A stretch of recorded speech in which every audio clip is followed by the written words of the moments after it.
Seja muito bem-vindo. Estão no ar as Superaulas FUVEST Unicamp, uma parceria do Sistema Positivo de Ensino e do Estadão. Ao todo, são 56 aulas temáticas especialmente preparadas pelo super time de professores do Positivo, um dos melhores do país em ensino pré-vestibular e sucesso de aprovação. Vamos começar o nosso encontro de hoje assistindo uma superaula de matemática sobre sólidos redondos, com o professor Kolbe.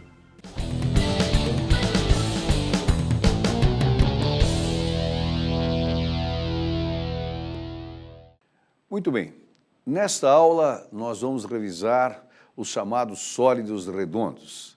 Os sólidos redondos compreendem três sólidos em especial: o cilindro, o cone e a esfera. E são sólidos que em qualquer vestibular, não só nas provas da FUVEST, da Unicamp, tem uma presença muito regular, podemos dizer assim. O que nós faremos? Nós vamos, num primeiro momento, resgatar as suas fórmulas principais, vamos reavivá-las, e em seguida, escolhendo questões que foram questões de vestibulares, tentar mostrar o perfil desses exercícios. Então vamos ao primeiro desses sólidos: cilindro circular reto ou cilindro de revolução. Por que é que ele chama-se cilindro de revolução? A palavra revolução, para nós, ela significa sempre, em matemática, movimento, que é a grande significação etimológica da palavra. Então, um sólido é dito de revolução quando, dentre outras maneiras, ele pode ser gerado por um movimento, que será sempre um movimento de rotação em torno de um eixo, de uma figura plana.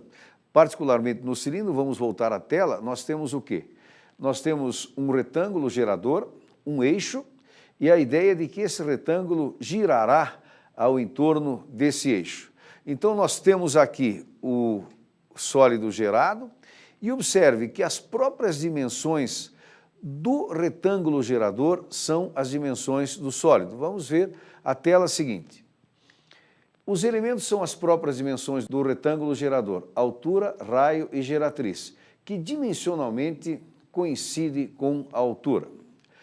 A geratriz seria o lado que vai gerar a superfície lateral, né? Mas, como dimensionalmente ela coincide com a altura, na prática a gente costuma trabalhar no cilindro com o raio e a altura. Agora nós vamos rever o formulário do sólido chamado cilindro circular reto ou cilindro de revolução. Veja na tela. Nós temos a área lateral, a área total e o volume.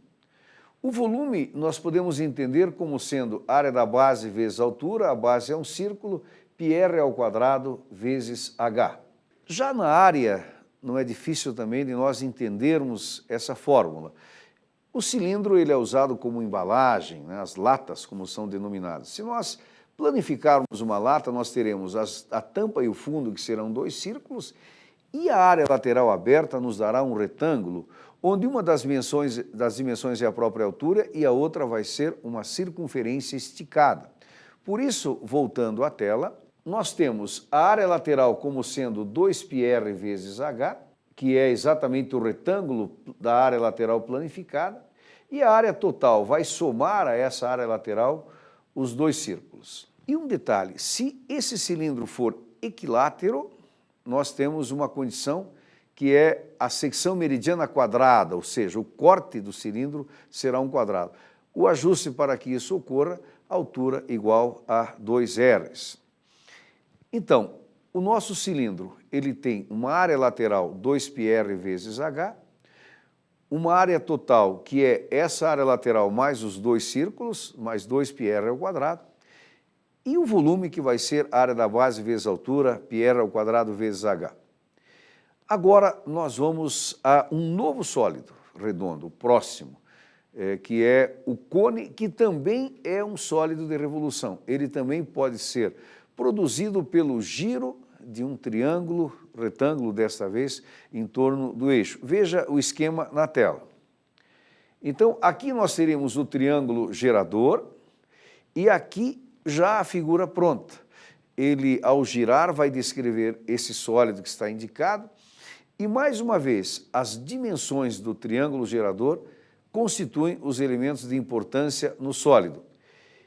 Esses elementos são a geratriz, que é a hipotenusa do triângulo, a altura, que é o cateto em torno do qual ele gira, e o raio, que vai ser estabelecido, o raio da base, da circunferência da base, que vai ser estabelecido exatamente pelo segundo cateto. Veja a figura seguinte. Aqui nós temos o formulário. Geratriz ao quadrado igual a altura ao quadrado mais raio ao quadrado é uma relação que naturalmente se estabelece no triângulo retângulo que forma o nosso sólido.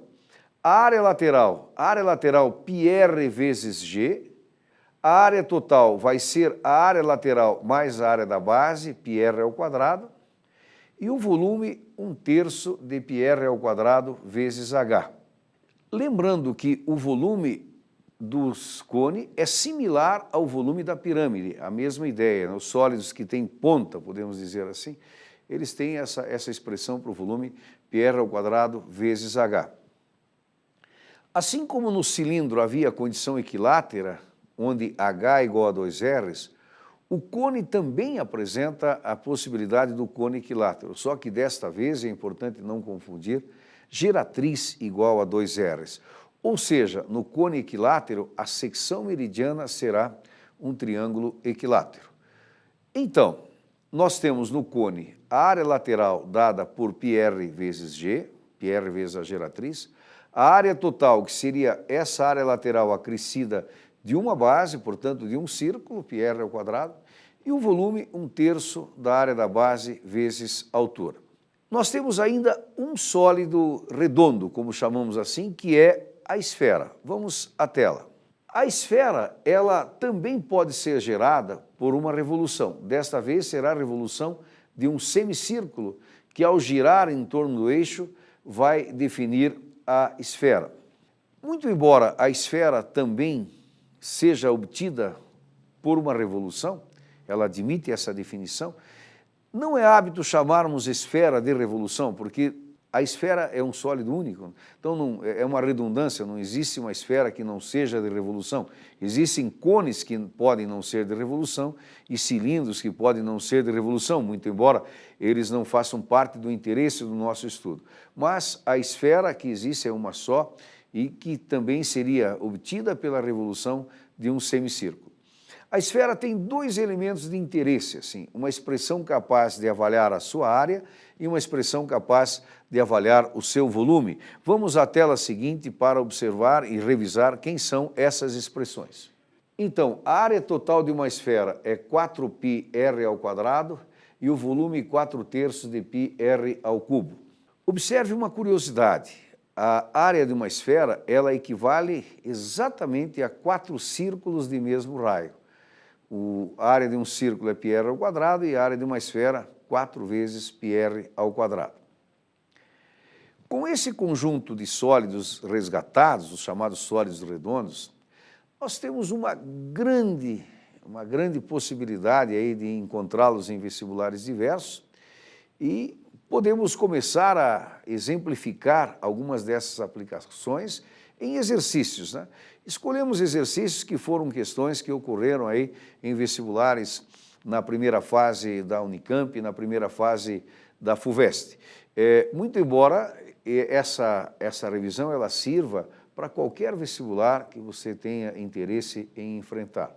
Evidentemente que as questões da Unicamp e da FUVEST são instituições de referência no país, em qualidade, e, por conseguinte, essa qualidade a gente observa também nas suas provas. Portanto, são questões sempre muito favoráveis para serem discutidas e serem resolvidas.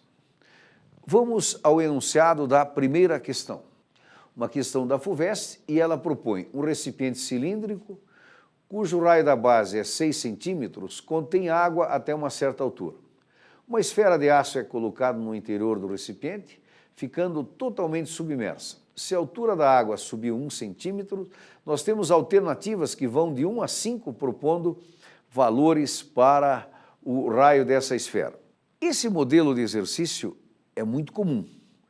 É um recipiente cilíndrico, uma certa quantidade de água, é lançado um objeto que submerge, esse objeto pode ser uma esfera, como no nosso exercício, pode ser uma pedra, um objeto irregular. Claro que uma lei da física vai garantir que quando um sólido submerge, ele desloca uma quantidade de líquido que é exatamente o seu volume. Então, o nível da água subirá para um outro nível acima. Em cima desse enredo, muitas questões são montadas, como essa que nós, no momento, estamos trabalhando. Vamos observar agora a montagem da solução, lembrando sempre que é muito conveniente que você, numa questão de geometria, faça um pequeno desenho esquematizando aquilo que o exercício está descrevendo. Você terá mais segurança, o raciocínio será mais conciso e a possibilidade de você ganhar tempo, inclusive, resolvendo a questão de forma mais objetiva, é sempre presente, né? Então, vamos ao esquema na tela que descreveria o nosso exercício. Então, ali está o cilindro, o raio do cilindro é igual a 6, existe um certo nível de água, que não vem ao caso qual seria, a esfera submerge e produz aquela elevação indicada. A altura da elevação foi 1 centímetro. Existe uma regra básica nesse tipo de exercício, né? O volume da esfera é igual ao volume que subiu. Ou seja, o volume de quem submerge é sempre equivalente ao volume que sobe, mas observe que o volume que sobe, ele forma um novo cilindro, um pequeno cilindro, onde a água estava e onde a água passou a demarcar uma nova instância, né, formando uma altura de elevação, que é exatamente o que nós temos no caso, valendo 1 centímetro. Vamos voltar à tela. Como os volumes são iguais, 4/3 de πr ao cubo, que é o volume de uma esfera, é igual a πr ao quadrado vezes a altura de subida, que seria o volume do pequeno cilindro indicado na figura ao lado. Substituindo os elementos, 4/3 de πr ao cubo é igual a π vezes 6 ao quadrado vezes 1, porque o raio vale 6 e a altura vale 1. Aqui nós podemos isolar o r à terceira, passando o 3 para lá multiplicando, o 4 dividindo, e podemos simplificar o π. Então, nós teríamos 36 vezes 3, que veio multiplicando, sobre o 4 que veio dividindo. 4 por 36 simplifica e dá 9, 9 vezes 3, 27.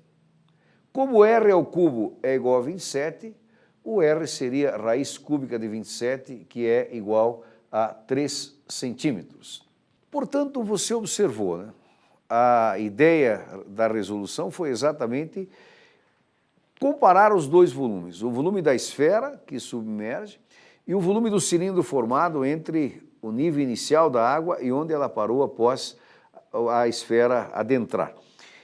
Com isso, nós comparamos as fórmulas, substituímos os valores e rapidamente chegamos, né, à resposta. Vamos voltar à tela e conferir qual é a alternativa correta. Então, nesse caso, nós teríamos como alternativa correta a alternativa C, propondo um raio da esfera igual a 3 centímetros. Vamos agora a um novo exercício, que também vai envolver os chamados sólidos redondos. Vamos ao enunciado. Dessa vez uma questão da Unicamp, onde ela propõe assim: depois de encher de areia um molde cilíndrico, uma criança virou-o sobre uma superfície horizontal.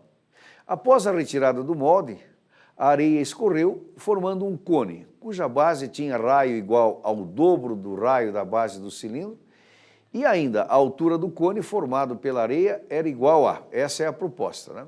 Qual é a ideia? Nós temos uma quantidade de areia, que é a mesma, que num primeiro momento está no molde cilíndrico. Essa areia é derramada sobre uma superfície horizontal e forma um cone, a mesma quantia de areia. Nesse cone, nós sabemos que a base do cone, o diâmetro do cone é o dobro do diâmetro do cilindro. O diâmetro do cilindro foi chamado de R e o diâmetro do cone 2 Rs. Então, a ideia principal da solução será confrontar os dois volumes, uma vez que a quantidade de areia será a mesma. Mais uma vez, organizando num pequeno esquema e fazendo um pequeno desenho que nos orienta melhor, nos dá mais segurança no exercício, vamos à tela seguinte ver o primeiro passo dessa resolução. Volume do cilindro. Observe, como o diâmetro era igual a R, O raio do cilindro vai ser R sobre 2. Volume do cilindro, πr ao quadrado vezes H1. Estamos chamando a altura do cilindro de H1, por ser o primeiro sólido. Isso daria π vezes R sobre 2 ao quadrado vezes H1. E o volume 1, que seria o volume do cilindro, vai ser 1/4 de πr ao quadrado vezes H1. Então, chamando de sólido 1 e sólido 2, respectivamente, o cilindro e o cone, chamando de H1 a altura do cilindro e de H2 a altura do cone, nós acabamos de estabelecer, em função de H1 e de R, qual seria o volume do cilindro, que levou em conta exatamente o fato de que se o diâmetro é igual a R maiúsculo, o raio do cilindro seria R sobre 2. Agora, o que é que nós faremos? Nós vamos estabelecer o volume do cone em função de H2 para depois fazermos o confronto desses dois volumes. Veja a tela seguinte. Então, como o diâmetro do cone é igual a 2 R's maiúsculos, o raio dele vai ser o próprio R. 1/3 de πr ao quadrado vezes H daria 1/3 de πr ao quadrado vezes H2. Nesse momento, nós temos os dois volumes estabelecidos em função de H1, a altura do cilindro, e de H2, a altura do cone. Não deixe de observar que o exercício pede como resposta é exatamente essa relação entre as duas alturas. Vamos à tela seguinte agora fazer esse confronto. Como os volumes são iguais, 1/4 de πr ao quadrado vezes H1 é igual a 1/3 de πr ao quadrado vezes H2. Como nós temos πr ao quadrado nos dois lados, ele simplifica, o 3 passa para o outro lado multiplicando, e o H2, que é a altura do cone, é igual a 3/4 de H1. Então, nós fizemos o confronto dos volumes e estabelecemos essa relação entre as alturas. Vamos conferir a alternativa correta. Volte para a tela. Portanto, a alternativa A, que propõe exatamente isso, né, que a altura do cone será 3/4 da altura do cilindro, é a alternativa correta. Conforme você observa, é muito comum questões que vão relacionar dois sólidos redondos, né? Como a próxima questão, uma questão que vai desta vez ligar o cilindro e o cone, mas através de uma figura em que eles estão se interceptando. Vamos ao enunciado para você acompanhar o que é esse próximo exercício. Um recipiente com a forma de um cilindro circular reto tem 12 centímetros de altura, raio da base de 3 centímetros e está cheio de água. Uma peça sólida de ferro com o formato de um cone circular reto tem 10 centímetros de altura e raio da base 4. O cone com o vértice para baixo e eixo de simetria na vertical é colocado dentro do recipiente, como mostra a figura a seguir. Nessa operação, parte da água do cilindro transborda. Em centímetros cúbicos, o volume da água que restou no cilindro ao término dessa operação. Temos alternativas diversas que propõem resultados possíveis para esse volume residual no cilindro. Esse é um exercício onde a figura é essencial para que a gente possa compreendê-lo. Desta vez, a figura já fazia parte do enunciado, né? Quando a figura não estiver, como já dissemos, é muito conveniente que você monte a figura para organizar o seu raciocínio em cima de algo concreto, né? A possibilidade de êxito sempre será maior. Mas vamos analisar a figura e o restante do enunciado. Volte para a tela. Aí está a figura. Então, o cone está com a ponta, digamos assim, dentro do cilindro. A água que sai do cilindro equivale à parte do cone que entrou exatamente dentro do cilindro. Então, o que é a nossa resposta? A quantidade de água, o cilindro estava cheio de água, a quantidade de água que restou vai ser a quantidade do cilindro menos a quantidade de parte do cone original, que também é um cone menor, que nós chamamos de cone 1. Ou seja, o cone tem a sua ponta dentro do cilindro. O que sai de água do cilindro é exatamente equivalente ao volume desta ponta, que é um cone menor. nós teremos que fazer duas coisas no processo resolutivo de imediato. Primeiro, calcular a quantidade de água do cilindro, reservar esse valor, e calcular a quantidade de volume correspondente à parte do cone que está dentro do cilindro.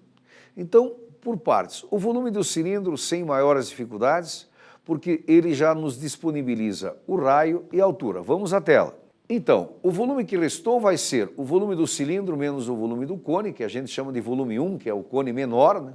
O volume do cilindro, a altura é igual a 12, o raio vale 3. Πr ao quadrado vezes h, isso vai dar π vezes 3 ao quadrado vezes h, o que vai dar 9 vezes 12, 108π. Veja, para nós encontrarmos agora o volume do cone menor que está dentro do cilindro, nós temos que descobrir a sua altura, porque o raio desse cone pequeno é exatamente o raio do cilindro, porque há um encaixe. E a altura dele passa a ser a nossa incógnita, mas isso será obtido através de uma das mais eficientes ferramentas que a geometria nos disponibiliza, que é a ideia da semelhança de triângulos, a proporcionalidade entre os elementos de triângulos que apresentam ângulos iguais. Vamos à tela ver o esquema que vai permitir a obtenção desse volume menor. Veja, 10 é a altura do cone original. O raio igual a 4 também é o raio do cone original.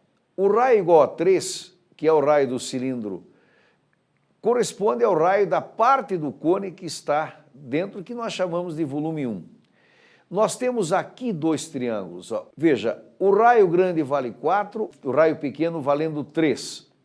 A altura grande vale 10, a altura pequena é a nossa incógnita. Então, nós vamos organizar a altura grande, 10, está para a altura pequena, h, assim como o raio grande, 4, está para o raio pequeno, igual a 3. A semelhança só é possível entre triângulos que tenham rigorosamente os mesmos ângulos, né? Mas é uma ferramenta para a qual você sempre tem que estar atento, porque nessas horas ela é decisiva. Vamos voltar à tela e ver a operação seguinte, que é exatamente a obtenção da altura do cone menor, o cone que nós precisamos avaliar o volume.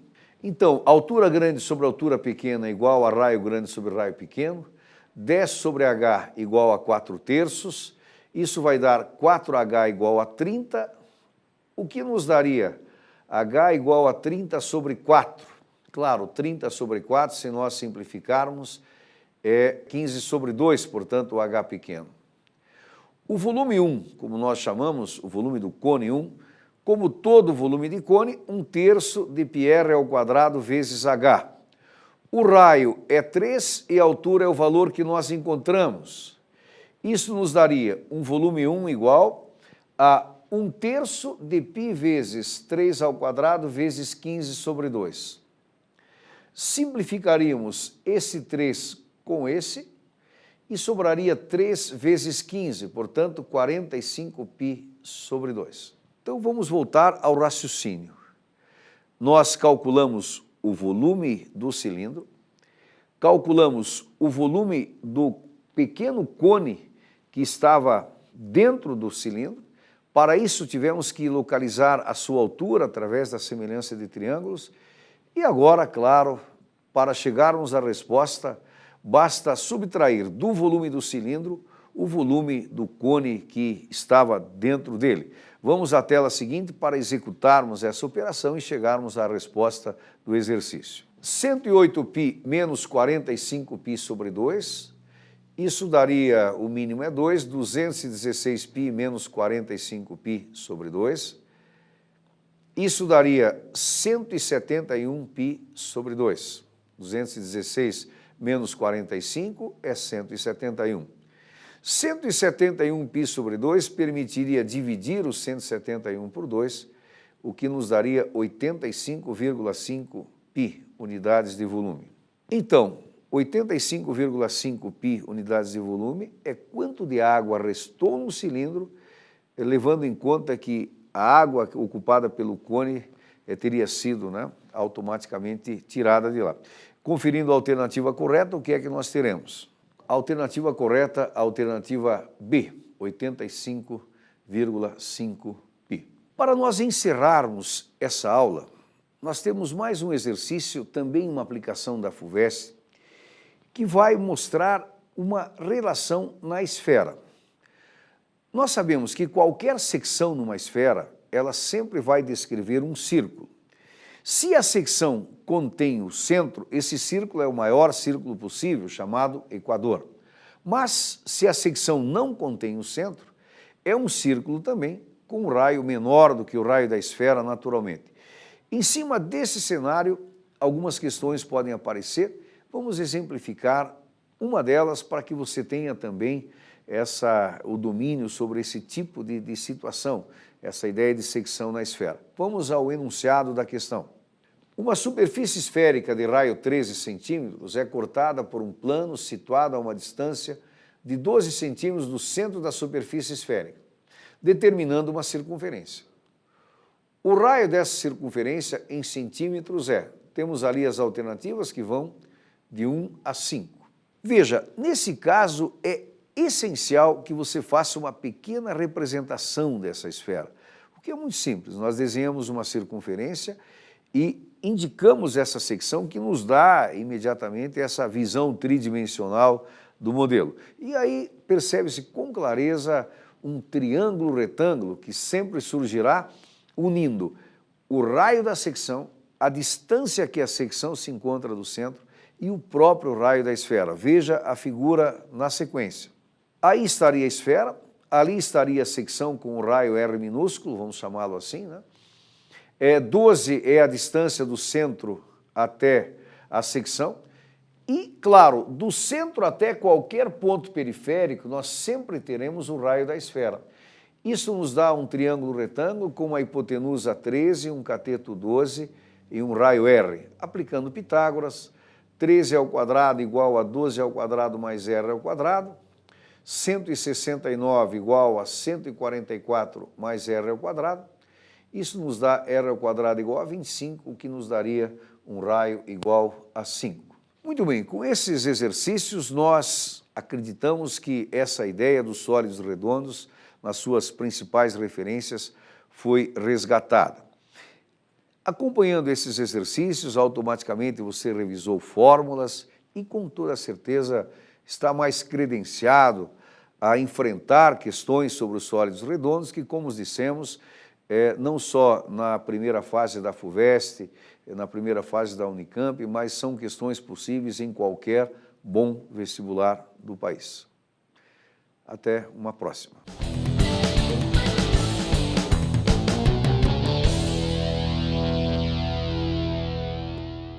Está na hora do intervalo. Daqui 5 minutinhos eu tô de volta. Eu espero você.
Olá, estamos de volta e hoje eu vou comentar que o Centro Tecnológico Positivo oferece 28 cursos superiores de tecnologia. São cursos rápidos, com duração de 2 a 3 anos e formação voltada para as demandas do mercado.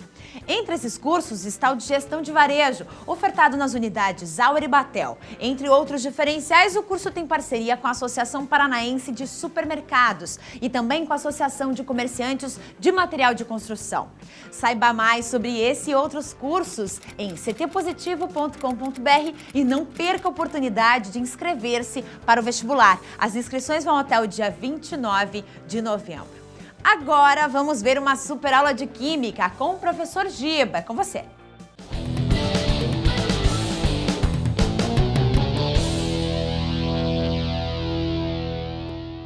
Olá, amiga, olá, amigo. Aqui quem vos fala é o professor Giba de Química do curso Positivo.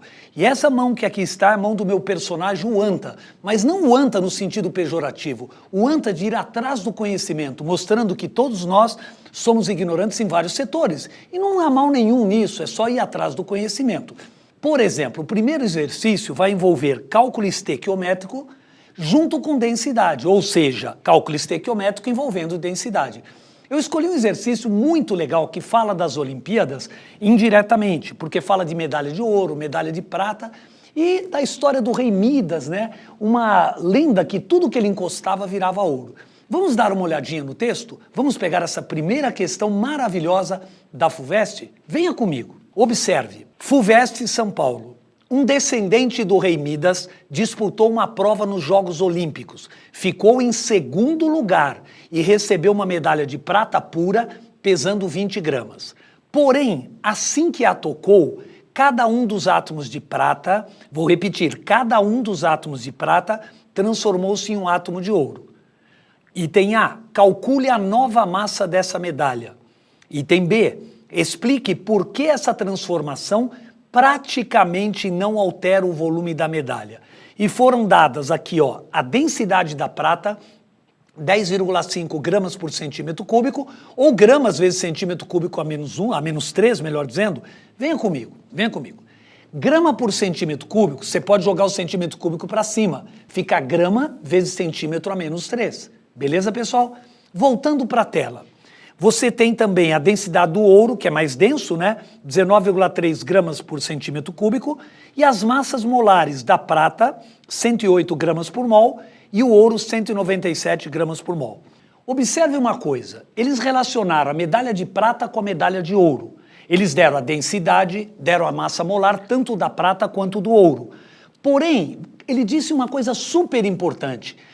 Toda vez que na hora que ele encostou, cada um dos átomos de prata se transformou num átomo de ouro. Ora, a proporção é de um átomo de prata para um átomo de ouro, que é a mesma proporção de 6 vezes 10 a 23 átomos de prata para 6 vezes 10 a 23 átomos de ouro. Ou seja, é a proporção de 1 mol de prata para 1 mol de ouro. A proporção de um átomo para um átomo é a mesma proporção de 1 mol para 1 mol. Vamos à próxima tela pegar os dados? Venha comigo, observe. Ele deu a medalha de prata, tem a massa 20 gramas, a densidade 10,5, a massa molar 108. A massa do ouro que ele está querendo, a densidade 19,3 e a massa molar 197. Acompanhe a próxima tela. 1 de prata para 1 de ouro. Um átomo de prata está para um átomo de ouro. Venha comigo um pouco. Voltei a falar isso. Um átomo de prata para um átomo de ouro. Ou 1 mol de prata para 1 mol de ouro. É a mesma proporção. E por que eu estou passando para mol? Para associar com a massa. Porque eu tenho a massa molar. Beleza, pessoal? Então vamos dar uma olhadinha? Venha comigo, ó. Dando sequência. 1 mol de prata, próxima tela, 108 gramas. 1 mol de ouro, 197 gramas. Ora, a massa da prata foi 20, a medalha tinha 20 gramas, eu vou descobrir a massa da medalha de ouro. Fazendo o cálculo, regrinha de 3, melhor dizendo, quanto vai dar? Multiplica em cruz, aí está o Anta dando uma força na conta, né, Anta? E isso, 20 vezes 197 sobre 108, vai dar 36,48 gramas. Essa seria a nova massa da medalha. Então, a resposta, 36,48 gramas, a nova massa da medalha. Venha comigo, venha comigo. Observe uma coisa, a nova massa da medalha é 36,48 gramas. Aumentou. A medalha de prata era de quanto? 20 gramas, passou a 36,48. Mas tinha a segunda pergunta. Qual foi a segunda pergunta? Se a massa aumentou, por que que o volume da medalha praticamente não se alterou? Beleza, pessoal? O que é uma coisa muito densa? Deixa eu falar para você aqui, ó. O que é uma coisa muito densa? É uma coisa muito compactada. A densidade relaciona a massa pelo volume. Tranquilo? Então vamos dar uma acompanhada na próxima tela. Como é que eu calculo ou provo que o volume praticamente não se alterou?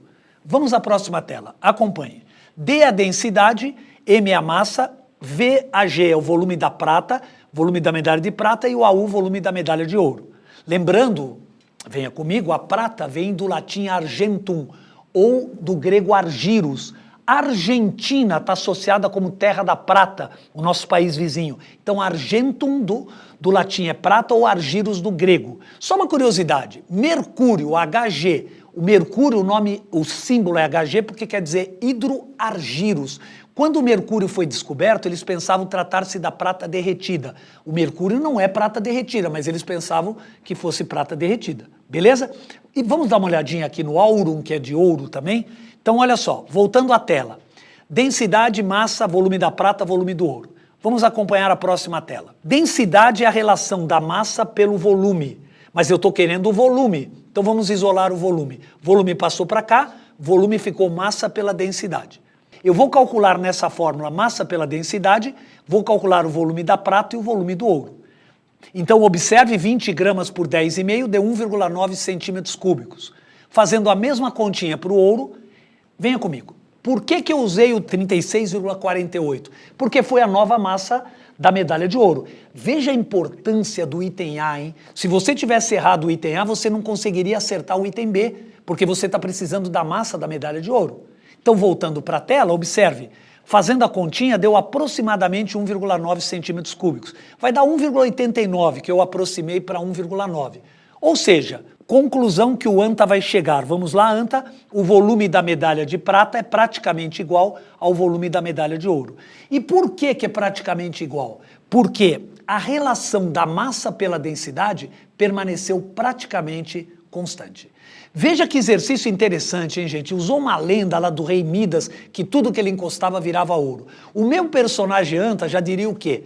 O ANTA diria, ele tem uma voz mais ou menos assim: ó, Giba, se eu quisesse sacanear o rei Midas, eu daria a ele uma medalha de ouro, porque aí ele encostaria, não ia mudar e ia se sentir frustrado. Muito engraçado. Vamos para a próxima questão, pessoal? Acompanhe a próxima tela. Energia de ligação.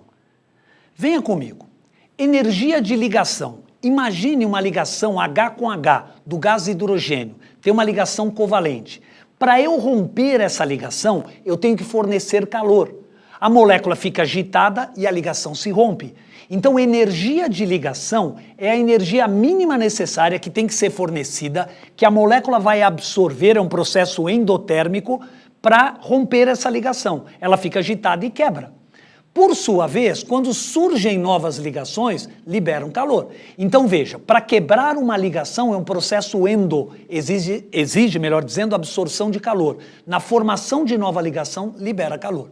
Eu vou pegar um exercício muito interessante da FUVEST sobre energia de ligação, para que você tenha muito sucesso no próximo vestibular. E não só no próximo vestibular, mas também ampliar um pouco os seus conhecimentos. Beleza, pessoal? Vamos acompanhar o exercício da FUVEST? Venha comigo. FUVEST São Paulo.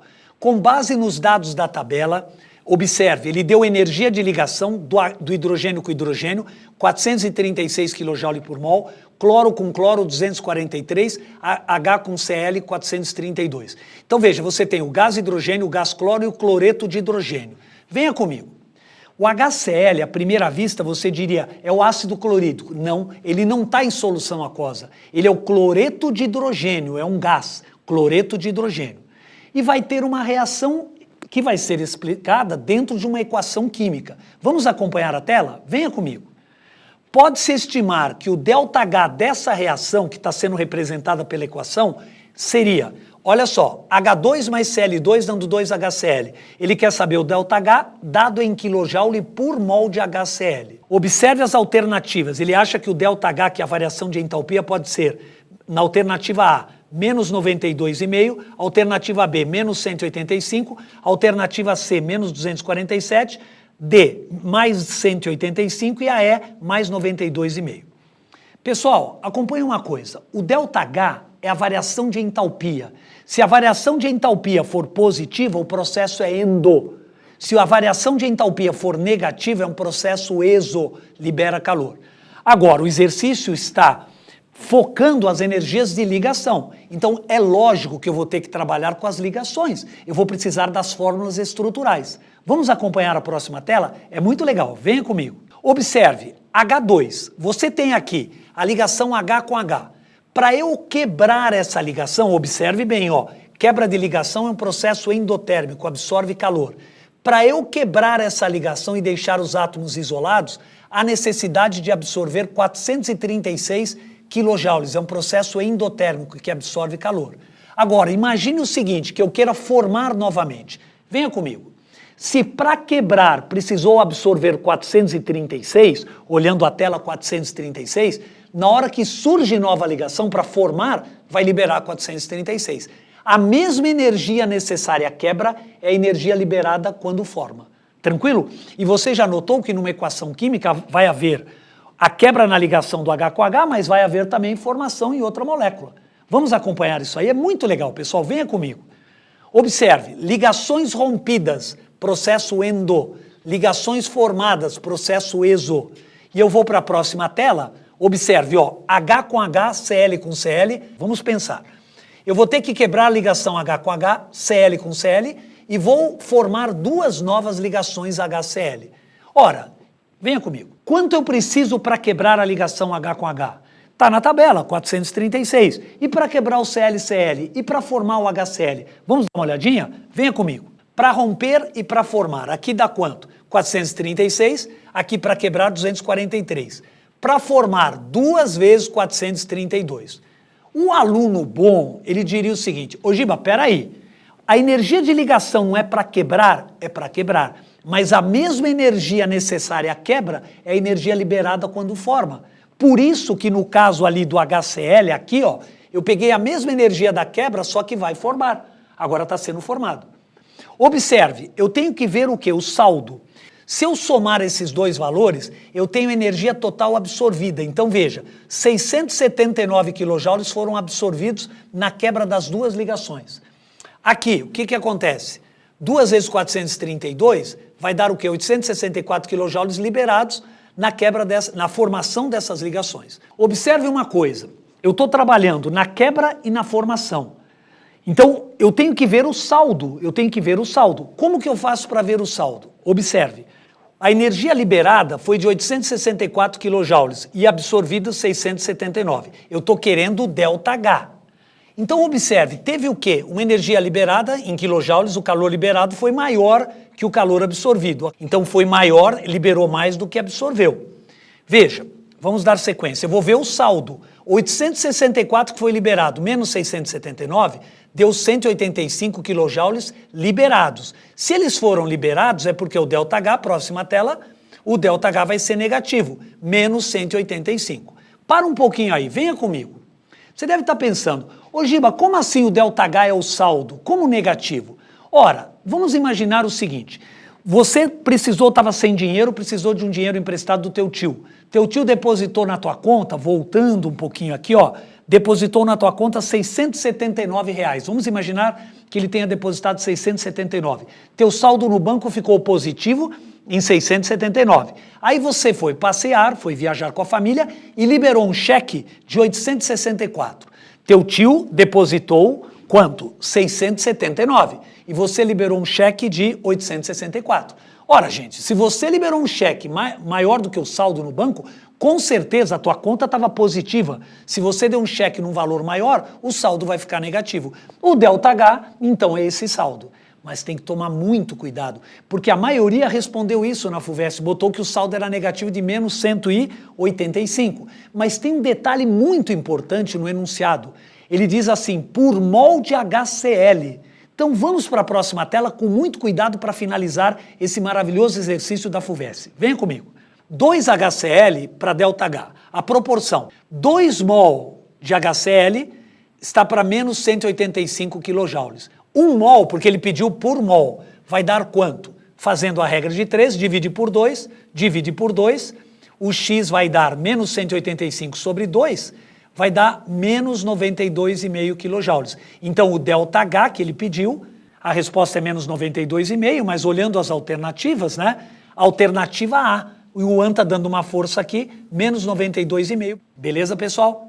Gostaram? Muito legal, né? Nós tínhamos visto o quê? Nós tínhamos visto no início o quê? Um cálculo estequiométrico envolvendo densidade, e agora nós vimos o quê? Como trabalhar com o ΔH para achar o ΔH, a variação de entalpia, utilizando energia de ligação. Ligação quebrada é endo, ligação formada é exo, e o ΔH é o saldo. Beleza, pessoal? Vamos encarar um outro exercício agora, falando do ozônio, da purificação da água? Venha comigo. Termoquímica novamente. Vamos lá. Questão da VUNESP São Paulo. O ozonizador é um aparelho vendido no comércio para ser utilizado no tratamento da água. Nesse aparelho é produzido ozônio, O3, a partir do oxigênio do ar, o O2, que mata os micro-organismos presentes na água. A reação de obtenção do ozônio a partir do oxigênio pode ser representada pela equação. Para um pouquinho nessa tela. Venha comigo. A reação é o que está ocorrendo normalmente. Agora, quando você transpõe para o papel, você não deve falar reação. É uma equação química que representa a reação. Beleza, pessoal? Olhem só. 3O2 dando 2O3. O ΔH está positivo. Se o ΔH está positivo, é porque é um processo endotérmico na reação direta. Beleza? Vamos acompanhar. Ele fez a seguinte pergunta. Com base nessa equação, a equação acima, e considerando a transformação de 1000 gramas de gás oxigênio em ozônio, 1000 gramas em ozônio, a quantidade de calor envolvida na reação é: alternativa A, 2.958,33 kJ e a reação é endotérmica. 1.479,16 kJ e a reação é exotérmica. 739,58 kJ e a reação é exotérmica. Alternativa D, 369,79 kJ, a reação é endotérmica. Ou alternativa E, 184,90 kJ e a reação é endotérmica. Observe, foi dada aí, no caso dado a massa molar do gás oxigênio, 32 gramas por mol. Só um minutinho. A massa molar pode ser dada em gramas por mol ou grama vezes mol a menos 1. Ou grama vezes mol a menos 1. Beleza, pessoal? Se eu jogo o mol para cima, fica mol a menos 1. Ultimamente eles têm usado mais grama vezes mol a menos 1. Voltando para a tela, bem na boa, gente, venha comigo. 3O2 virou 2O3. Eu já sei que a reação é endotérmica porque o ΔH é positivo. Agora vamos acompanhar o cálculo estequiométrico. Próxima tela. 3 mol, só um minutinho.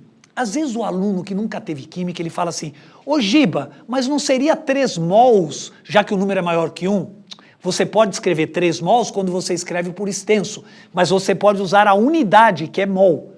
Mais ou menos o seguinte, o sujeito anda 400, corre uma corrida de 400 metros. Pode escrever assim, 400 metros por extenso, mas pode estar escrito 400 m. No caso do mol, se você escrever 3 mols, você está escrevendo por extenso, mols, mas usando a unidade, até melhor usar a unidade, 3 mol. Beleza? Vamos dar sequência, bem devagar. 3 mol de O2, eu vou passar para grama. Observe que a massa molar é 32 gramas por mol. Então, cada mol corresponde a 32 gramas.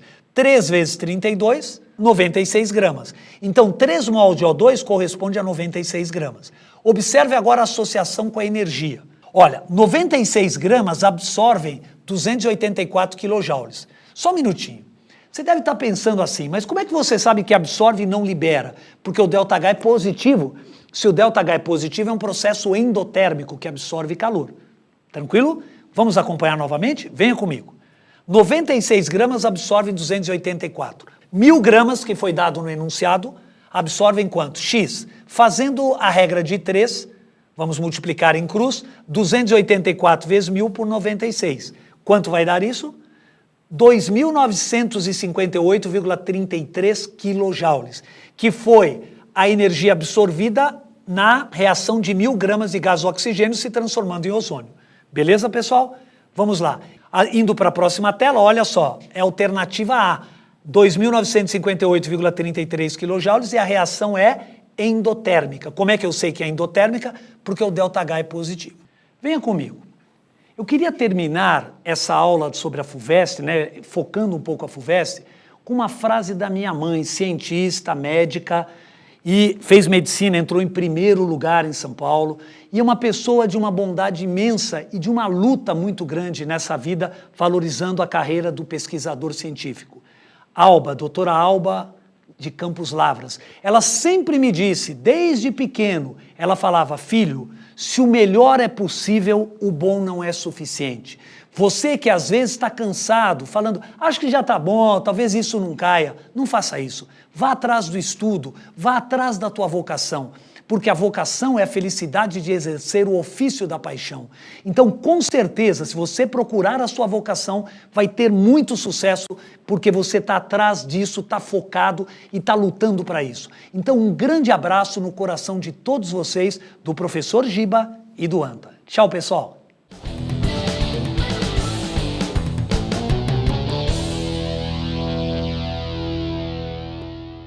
Valeu, professor Giba. Agora temos um intervalo rápido de 5 minutinhos e logo estamos de volta para mais uma super aula. Eu te espero.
E aí, recuperou energia? Vamos continuar os nossos estudos. A professora Rosali vem aí com uma super aula de inglês.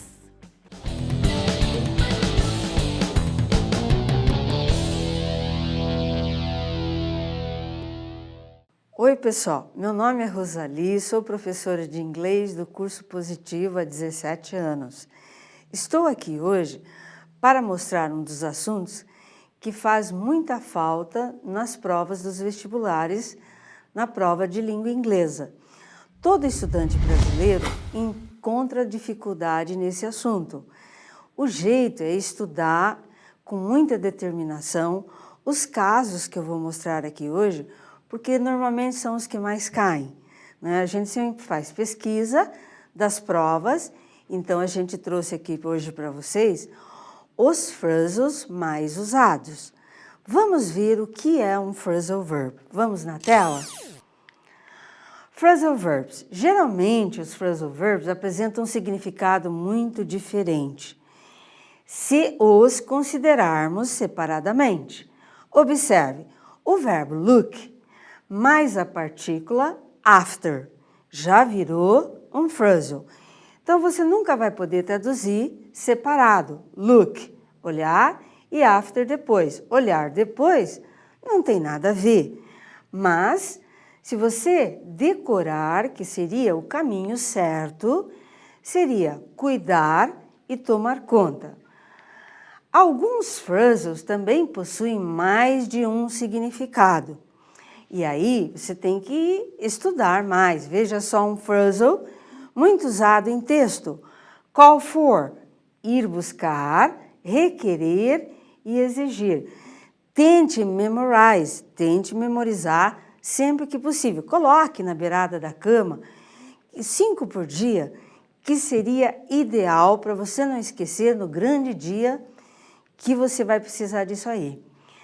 O verbo make up, ou seja, o famoso make up, formar, compor, inventar, fazer as pazes e maquilar-se. Veja bem, significados extremamente diferentes.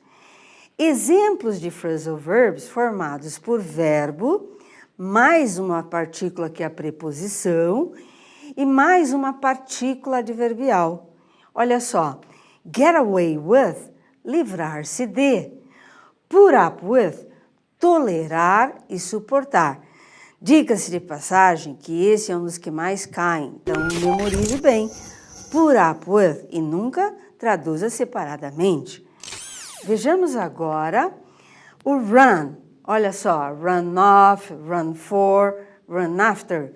Daí vai surgir exemplos que na certa vão estar te acompanhando na prova. Vamos ver? Combinações de phrasals mais comuns. Could you please run off 5 copies of this article, please? Run off. Oriente-se pelo contexto que fica mais fácil. Você chega ao moço do Xerox e diz: você poderia tirar cópias deste artigo, por favor? E o sinônimo que eles vão pedir seria copy e print. Não é tão difícil, basta vontade. Já na letra B, você tem um significado completamente diferente. Emily can run off a poem in half an hour. Olha como ela é rápida. Ela consegue escrever um poema em meia hora. Então, o run off aqui tem o significado escrever rapidamente, write quickly. No exemplo abaixo, her husband ran off and left her 5 children to bring up. O maridinho dela, olha o que ele fez, run off, fugiu, deixou-a secretamente e deixou-a 5 filhos para ela criar. Bring up é criar e educar também. Novamente, temos aí a letra D. Brian ran for mayor 5 years ago. Agora eu tirei o of e coloquei a preposição for. Mudou o sentido, veja só. Brian se candidatou a prefeito 5 anos atrás. E na letra E, vamos encontrar a preposição after junto do verbo run. She ran after him with a coat that she had left. Ela correu atrás dele. E correr atrás de alguém seria o verbo to chase, que seria o que os gramáticos usam na hora da prova, para colocar como sinônimo nessa situação. E letra F, someone has run off with my watch. Alguém roubou o meu relógio. Veja lá, que seria o sinônimo do verbo steal, que é aquilo que o ladrão carrega, né? O verbo steal é o objeto que o ladrão consegue carregar. E bem-vindo para sinônimo de run off with. Vamos lá? Agora vamos apresentar o verbo call com as suas partículas mudando o sentido do texto. Veja lá, a crime calls for punishment. Gente, 100% de chance num texto de aparecer esse phrasal e o elaborador da questão colocar estes sinônimos que eu coloquei aí. Um crime exige punição. Punishment, punição. É lógico que eles vão colocar demand, que é exigir, e request também. Já na letra B, eu tenho I'll tell Jack to call for you at 9 o'clock. Veja só, call for embaixo, outro sentido. O que é um call for? Eu direi ao Jack para ir te buscar às 9 horas. Então, o call for, nesse contexto, seria to go to a place in order to take someone. Traduzindo, ir em um lugar para buscar alguém ou alguma coisa. Grave bem esses dois, que é sucesso na seta. Já na letra C, nós temos call on. Muito bonitinho esse verbo e muito usado em todos os vestibulares do Brasil inteiro. Olha aqui. I'll call on Sam while I am in Canada. Call on. Eu visitarei o Sam enquanto eu estiver no Canadá. E mais adiante, nós temos a letra D. The referee call off the game because of the rain. O juiz, call off the game, não quis mais saber do jogo por causa da chuva. Então, ele cancel, que seria cancelar, sinônimo bem-vindo. E letra E, why don't you call her up, Henry? Me faz lembrar Stevie Wonder. I just called to say I love you. Bonitinho, né? Quando o Stevie Wonder canta assim, balançando, aí você vai lembrar. Why don't you call her up, Henry? Call up é o mesmo que make a call or phone. Veja só o carry, que é carregar, mas carry on e carry out, bem diferente os sinônimos e os usos no texto. Veja só a letra A. Nobody was listening, but he carried on speaking. Puxa vida, ninguém estava ouvindo. E ele carried on speaking. E ele continuou a falar. E agora, no próximo exemplo, nós temos the soldiers were trained to carry out their duties. Veja bem, os soldados foram treinados carry out their duties. Foram treinados para realizarem seus deveres. O texto ajuda bastante. E o sinônimo de carry out seria execute, perform, accomplish. Na próxima tela, nós temos o phrasal mais usado nas provas por aí. Veja bem, look, com todas essas preposições, o look vai ter significados muito diferentes, que é um phrasal que existe muito, né? Nos textos, Jessica, the nanny, is looking after our kids. Looking after, tomar conta de, sinônimo, take care of. Não esqueça desse aí. E na letra B, I'm someone who is looking for true love. Eu sou alguém que estou procurando por um amor verdadeiro, ok? E look for, procurar objetos e procurar pessoas também, que faz o sinônimo em search e seek, que também significam procurar. No exemplo C, look out for pedestrians, especially children running to get a ball. Tome cuidado, veja bem, look out. Né? Tome cuidado, watch out. Ou be careful seria o sinônimo ideal para esse phrasal muito usado. Temos agora, na próxima tela, the police are looking into the mysterious crime. Looking into, é lógico que eles não vão pedir olhar para dentro.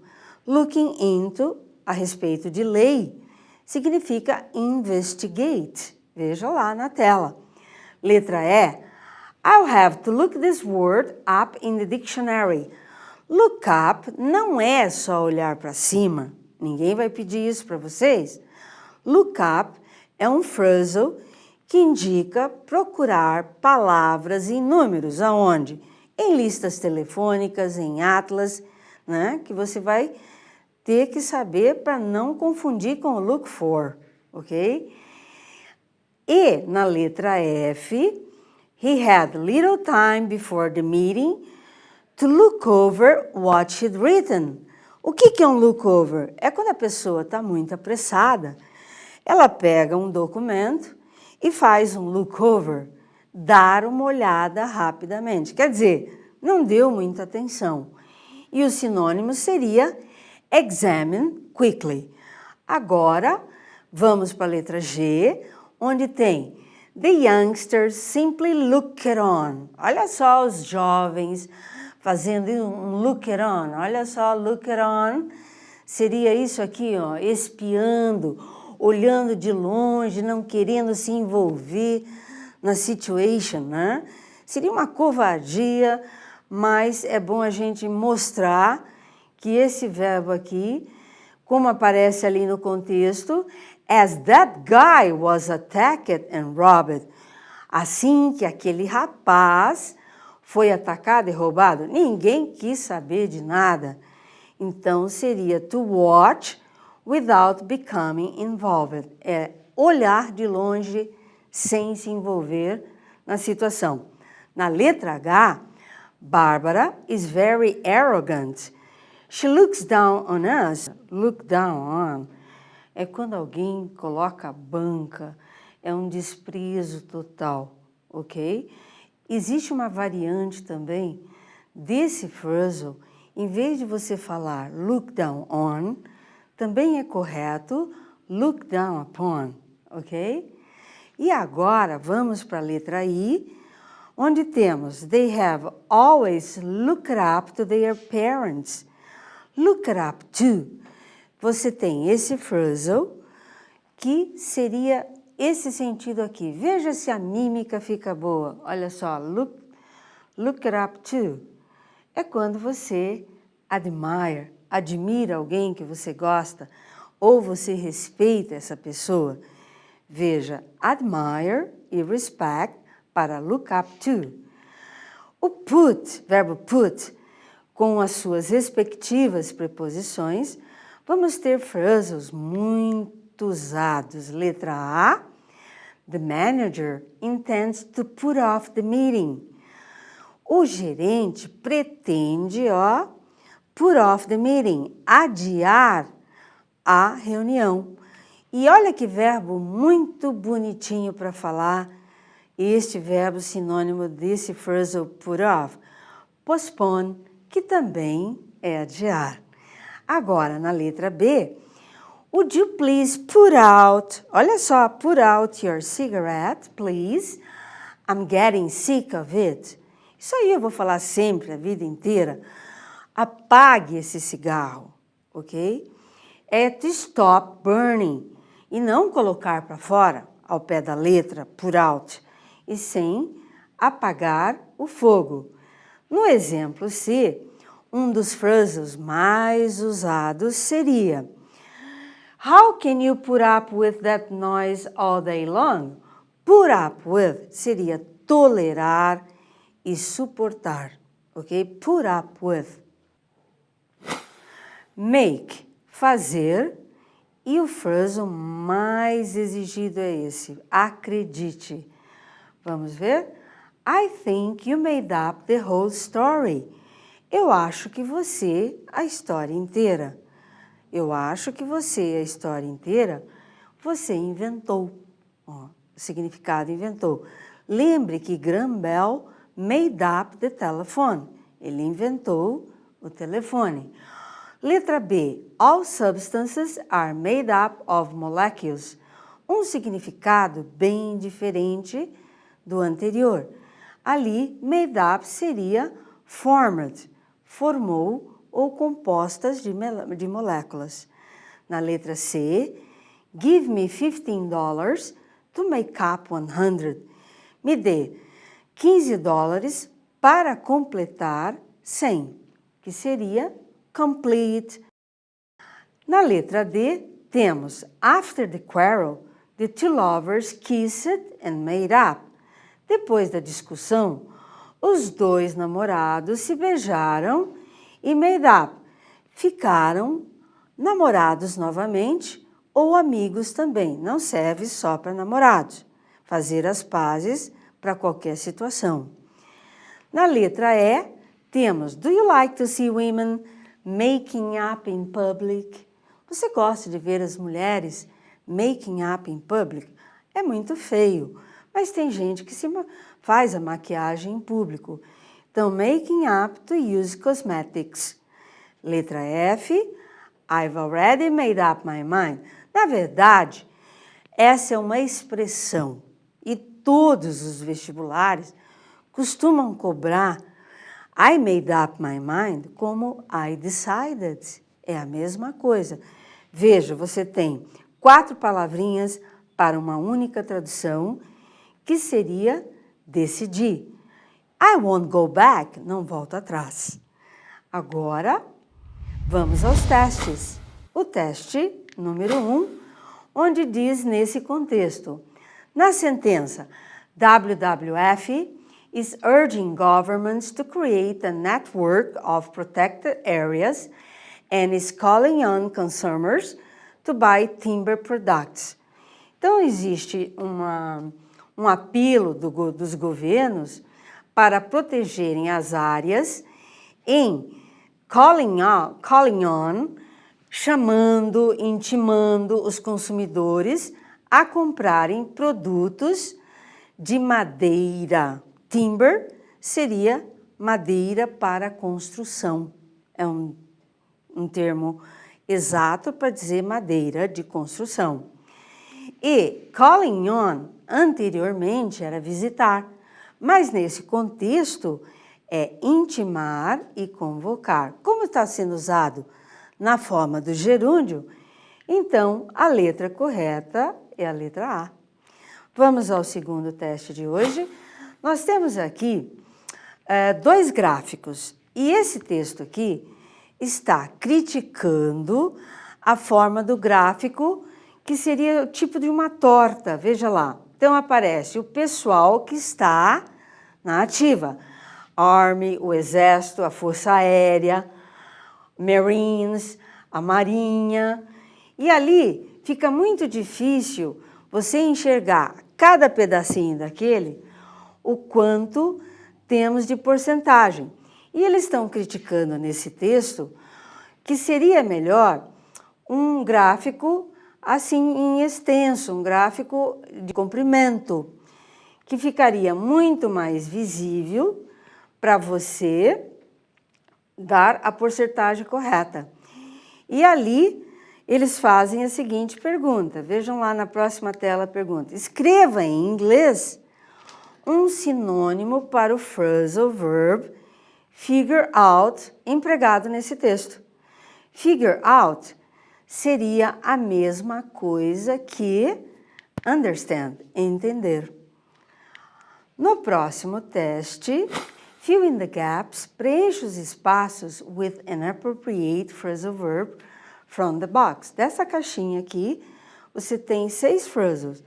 Make sure you use the appropriate verb tense. Você tem que prestar atenção também no tempo verbal que você vai utilizar aqui, já que é uma questão aberta. Veja só a letra A. Is that a true story?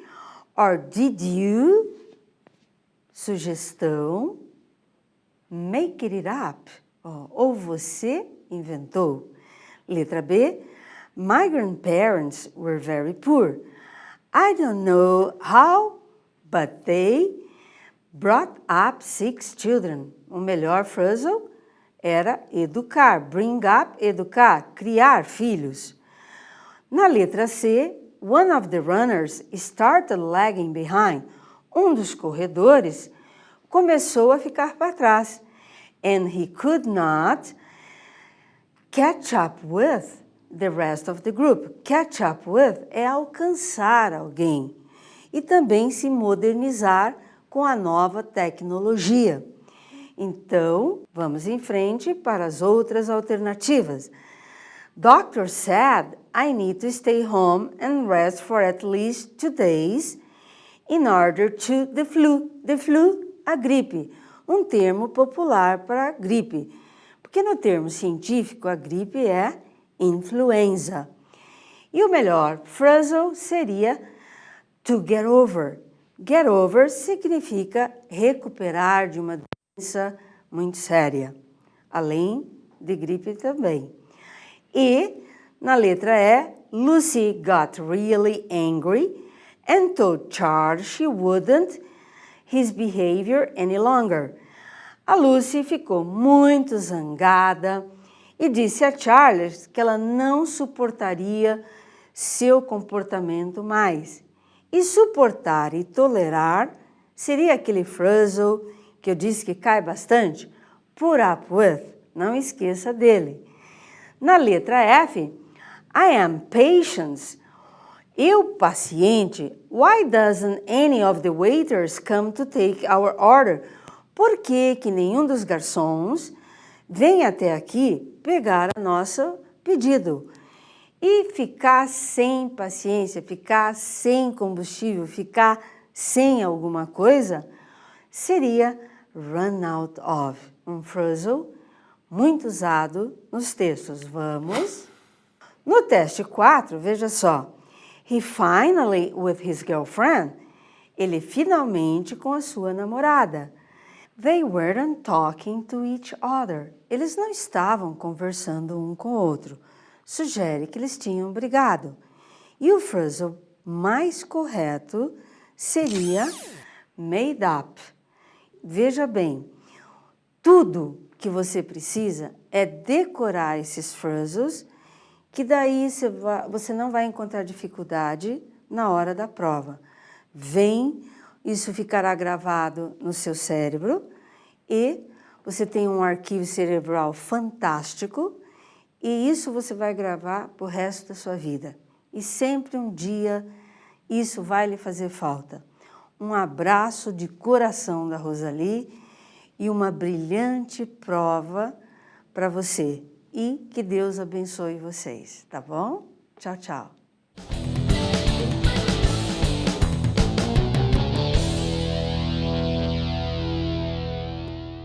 Hoje tivemos mais uma super preparação. Até o dia 24 de novembro, nos encontraremos diariamente a partir das 9 da manhã.